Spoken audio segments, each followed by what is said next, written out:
तो स्थिति की गंभीरता किस तरह से, इसको इस बात से भी समझा जा सकता है कि केंद्र सरकार ने राज्यों के साथ एक बैठक की है। दरअसल कोरोना के बढ़ते मामले पर काबू पाने के लिए कैबिनेट सचिव ने राज्यों और केंद्र शासित प्रदेशों के जो चीफ सेक्रेटरी हैं उनके साथ शुक्रवार को एक अहम बैठक की है। उसमें गंभीरता से इस पर विचार हुआ है स्थिति पर।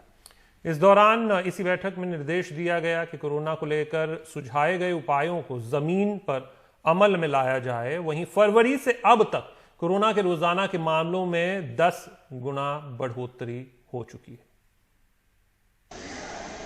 2 महीनों में देश में कोरोना के मामले करीब 10 गुना बढ़ गए हैं। 2 फरवरी को जहां 8,635 मामले रिपोर्ट हुए थे, वहीं अब यह आंकड़ा 81,000 के ऊपर चला गया है।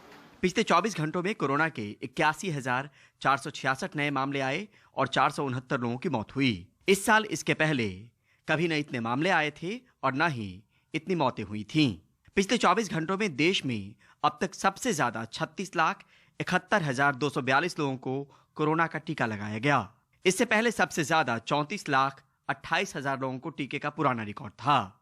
लेकिन मेरा अपना विचार है कि जैसे हम लोगों ने पिछले द्वितीय चरण में जो हुआ 1 मार्च से, उसमें एक दिन में हम 30-31 लाख वैक्सीनेशन हम लोग कर रहे थे।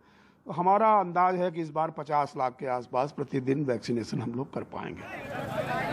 कैबिनेट सेक्रेटरी की बैठक में राज्यों और केंद्र शासित प्रदेशों के मुख्य सचिवों को निर्देश दिया गया कि कोविड प्रोटोकॉल का बहुत सख्ती से पालन किया जाए, मास्क नहीं पहनने वालों पर सख्ती बरतें। इसके अलावा टेस्ट, ट्रैक और ट्रीटमेंट को लेकर सुझाए गए उपायों को गंभीरता से अमल में लाएं, टीकाकरण में तेजी लाएं, संक्रमण प्रभावित जिलों को लेकर भी कंटेनमेंट स्ट्रेटजी को अमल में लाएं।